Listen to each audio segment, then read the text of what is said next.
গুলো একটু ভাজাভাজি করে নিয়েছি, সামান্য একটু নুন দিয়েছি, আলু ভাজতে জানো কইটুকুনি নুন আর সামান্য একটু হলুদ দিয়ে ভেজে নিয়েছি। এরপরে দেব তেজপাতা, শুকনো লঙ্কা,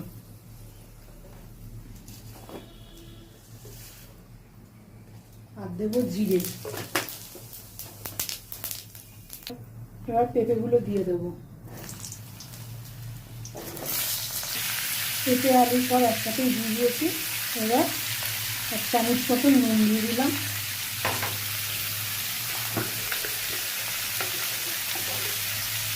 হাফ চামচ মতন হলুদ দিয়ে দিলাম।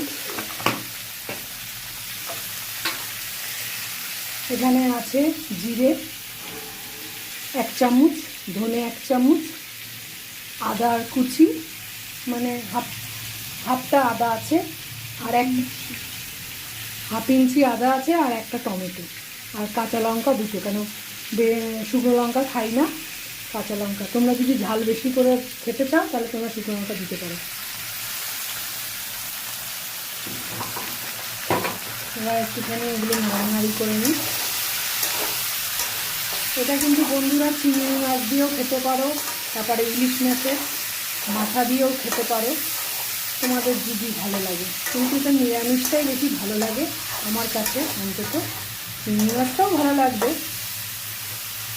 আর সাথে যে ছোলা আছে, ছোলা দিয়েও করবো, ছোলাগুলোও দিয়ে দিই।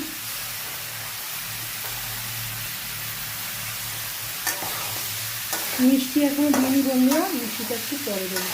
একটু সবজিগুলো ভালো করে কষিয়ে নিই, তারপরে মিষ্টি দিয়ে জল দেবো।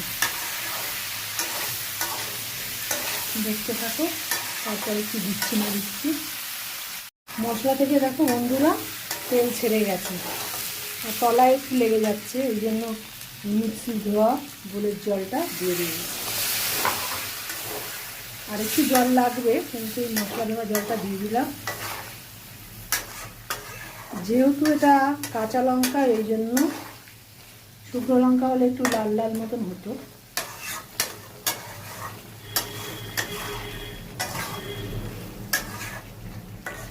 এবার একটু জল দিয়ে দেবো।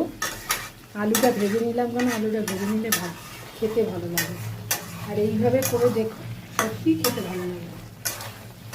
এবার জল দিয়ে দেবো।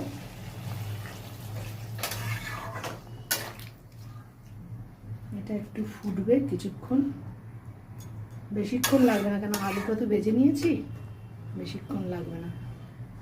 একটু ফুটবে, তারপরে কি দিচ্ছি না দিচ্ছি দেখাচ্ছি। হয়ে গেছে বন্ধুরা পেঁপের তরকারি, সামান্য একটু মাখা মাখা মতন করেছি, ঝোল না। আর দেবো একটুখানি গরম মশলা সানরাইজের, আর একটু দেবো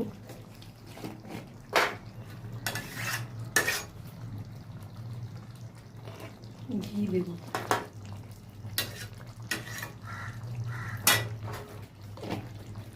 তৈরি হয়ে গেল আমার